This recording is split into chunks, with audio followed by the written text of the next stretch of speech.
हम पुण्यात्माओं ज्ञान तो सुन लेते हैं और भक्तों के साथ हो रहे लाभ भी हम सुनते हैं, फिर हमारे को नहीं लाभ मिलते हैं। उसका कारण क्या है, उसके ऊपर भी आपने बहुत विवेचन करना पड़ेगा, तभी आप इस भक्ति मार्ग पर चल पाओगे।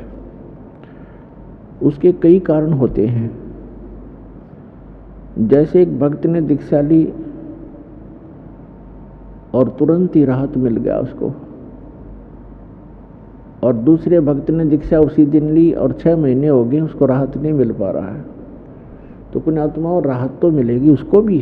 अब जैसे एक ही हॉस्पिटल में 2 रोगी चले गए, एक का रोग इतना गहरा नहीं था, उसको एक ही इंजेक्शन में राहत मिल गई, और दूसरे का रोग ज़्यादा गहरा है तो उसको टाइम लगेगा, 6 महीने भी लग सकते हैं, 1 वर्ष भी लग सकता है, और तरीका ही नहीं है और ट्रीटमेंट ही नहीं है और कोई औषधि ही नहीं है, तो उसको पूरा ही करें। ये ना देखे कि उसको तो कल छुट्टी मिल गई, मैं अभी यहीं लेटा हुआ हूँ। तो डॉक्टर कोई बालक नहीं, अज्ञानी नहीं।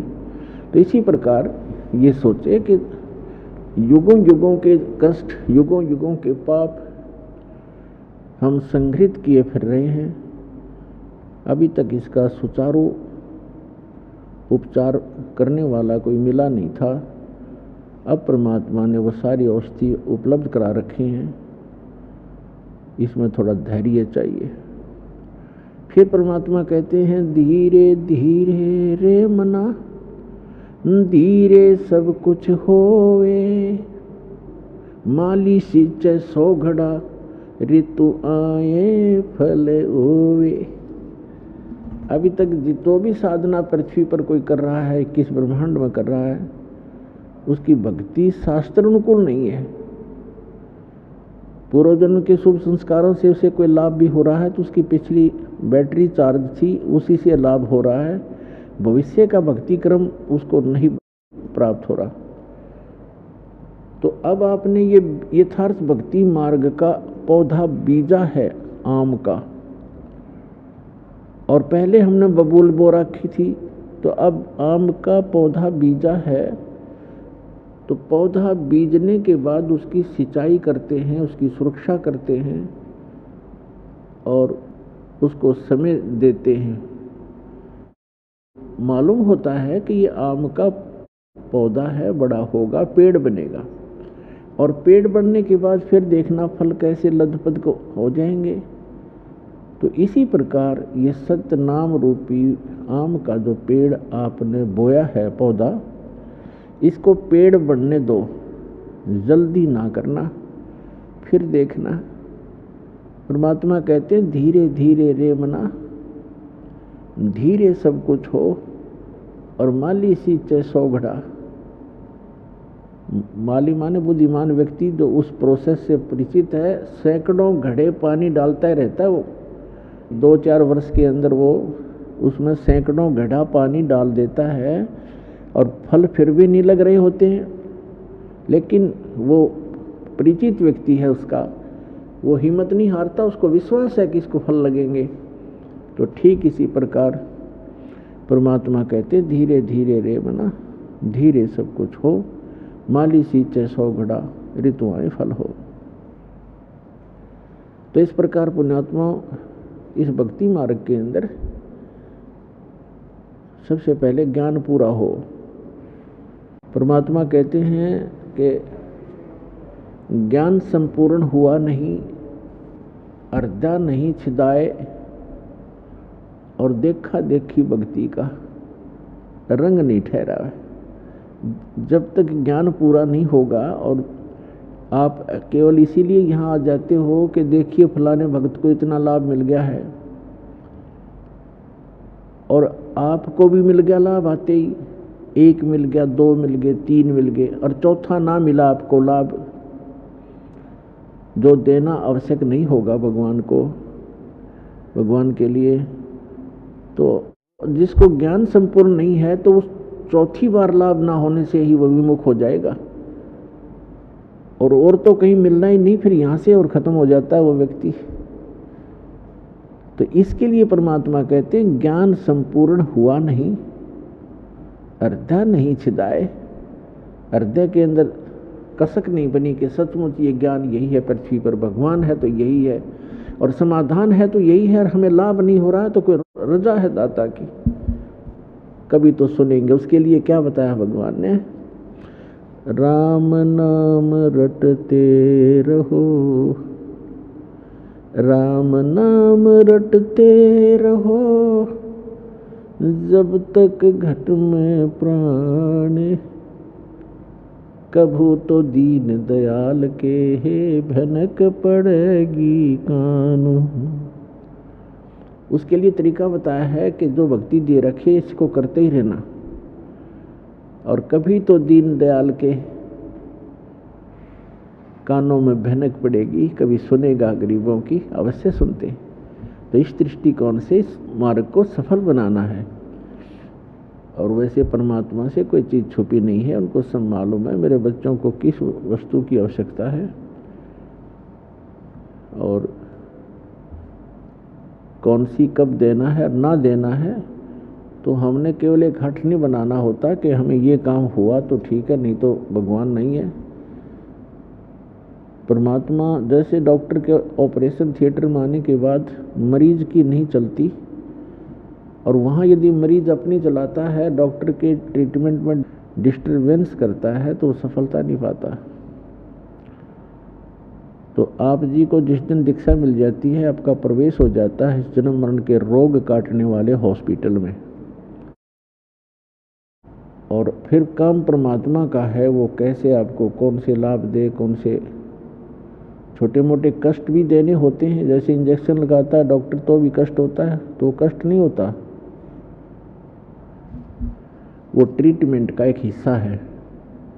ठीक इसी प्रकार छोटे मोटे अगर फिर भी कष्ट आते हैं तो परमात्मा के ट्रीटमेंट के एक हिस्से ही समझना उनको। अब क्या बताते हैं, मन तो सुख के सागर बसरे, भाई और न ऐसा यस रे,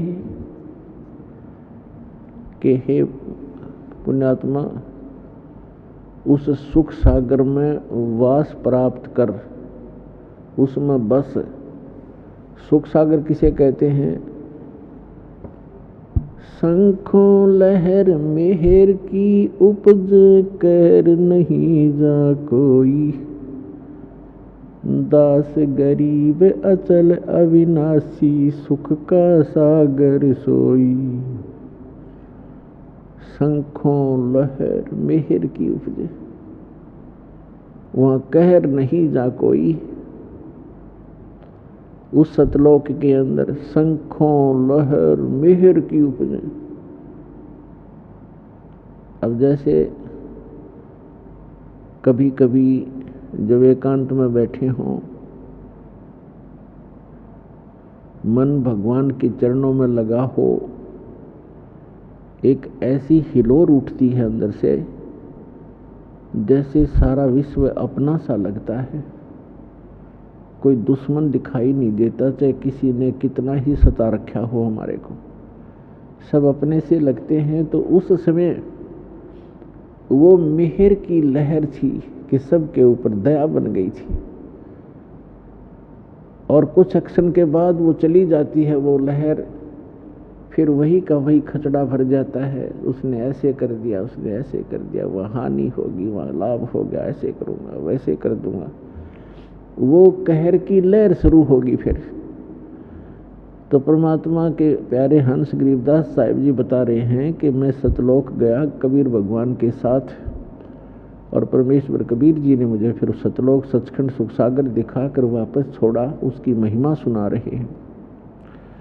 तो वहां कहते हैं शंखों लहर मेहर की उपज,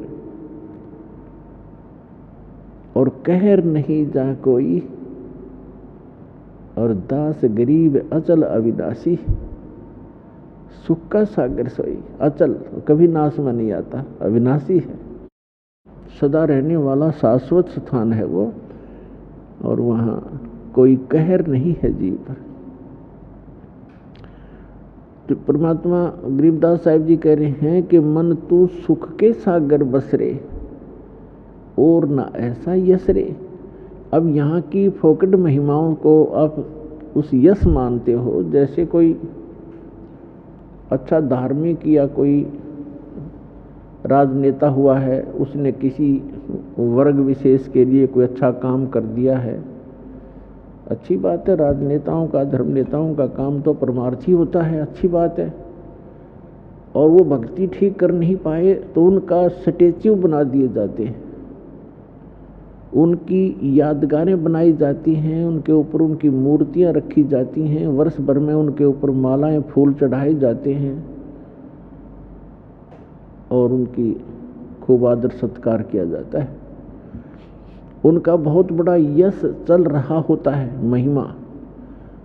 तो परमात्मा कहते हैं कि जो सत भक्ति नहीं करता, चाहे प्रधानमंत्री हो चाहे राष्ट्रपति हो, सारी पृथ्वी का, तो अगले जन्म में वो मनुष्य जीवन नहीं प्राप्त करता, पशु योनि में जाता है या पक्षी की योनि पाता है, अन्य प्राणियों की योनि प्राप्त करता है।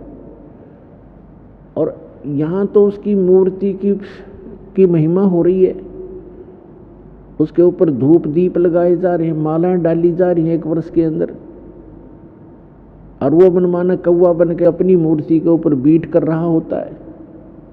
तो ये खाक यश है। तो यहाँ बताते हैं, मन तू सुख के सागर बसरे भाई और न ऐसा यश रे। इसके बराबर कोई यश नहीं, कोई महिमा नहीं तेरी, तो यहाँ से पीछा छुटवा ले, सतलोक में चल, वह सदा सुखी रहेगा, और न ऐसा यश रे।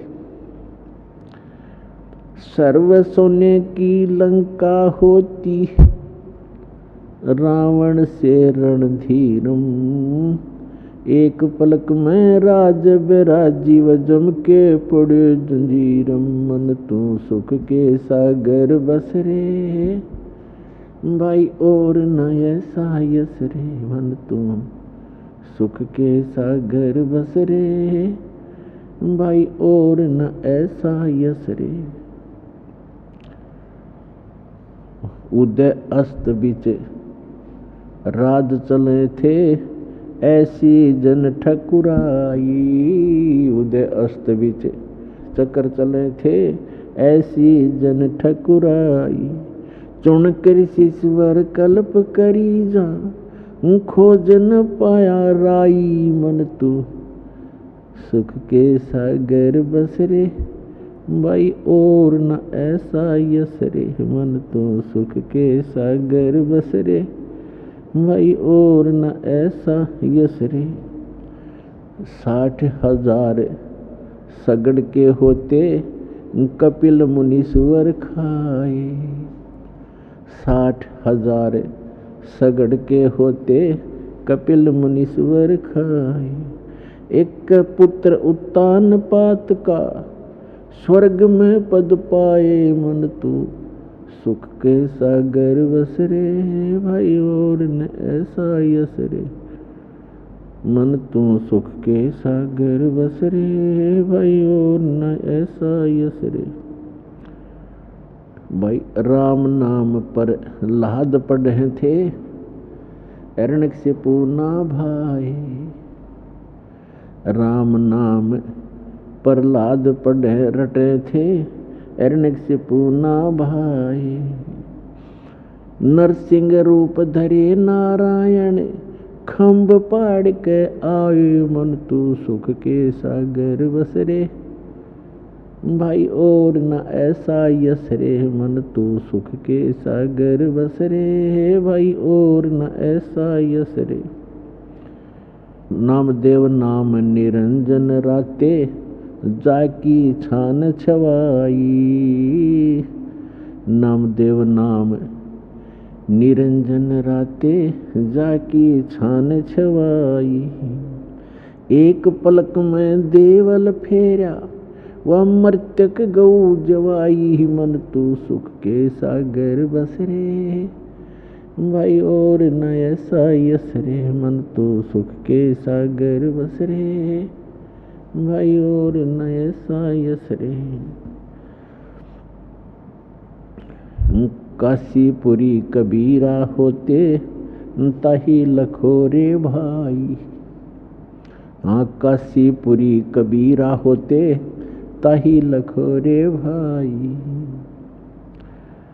बन के सो बंजारा उतरे 9 लाख बौलद आई मन तू सुख के सागर बसरे।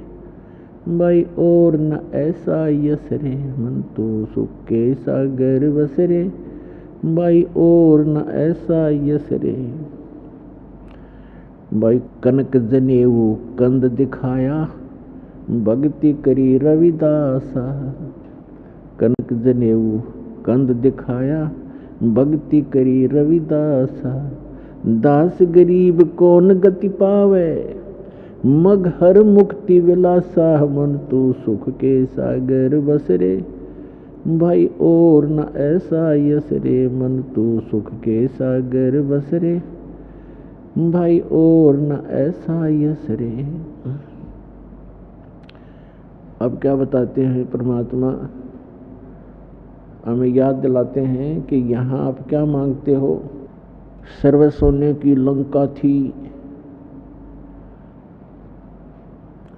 रावण से रणधीरम, एक पलक में राज विराजी वजम के पड़े जंजीरम। हाय हाय।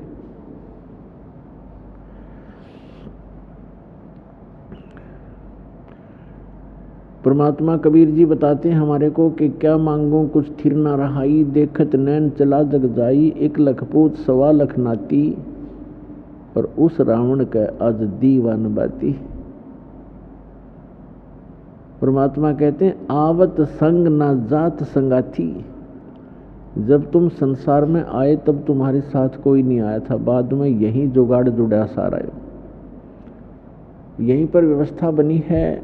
आवत संग ना जात संगाती और क्या भया दरबान दे हाथी।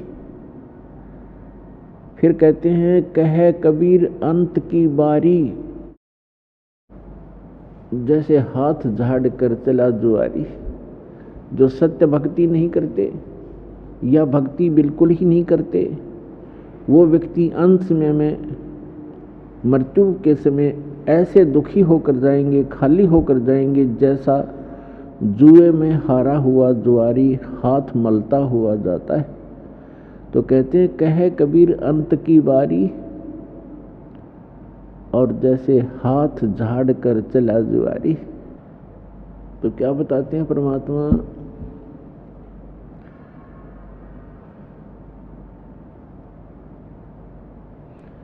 राम नाम पर लाद पड़े थे हिरण्यकशिपु ना भाई। राम नाम पर लाद रटे थे हिरण्यकशिपु ना भाई। नरसिंह रूप धरे नारायण खम्भ पाड़ के आए। मन तू सुख के सागर बसरे। भाई और न ऐसा यसरे। जैसे प्रहलाद भगत की कहानी आपने बहुत बार सुनी है, या कोई बात थी, देखो बुद्धि भ्रष्ट उस व्यक्ति की, बेटा भक्ति कर रहा है, बाप मना कर रहा है, अपने पिता के कर्तव्य से भी वंचित था वो व्यक्ति, ऐसा दुष्ट था अपने अभिमान के कारण, अपने अहंकार के कारण। नहीं तो भक्ति करने वाले व्यक्ति को तो आम व्यक्ति भी सहयोग देता है कि अच्छा भाई बहुत अच्छा भक्ति कर रहे हो, बहुत अच्छा, आप तो बहुत अच्छा कर रहे हो। और जो भक्ति में बाधा करता है उस जैसा दुष्ट इंसान पृथ्वी पर नहीं है।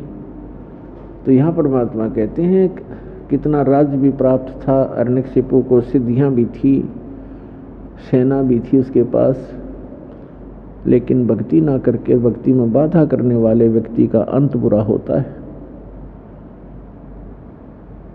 नरसिंह रूप धरे नारायण खम पाड़ का आए। फिर कहते हैं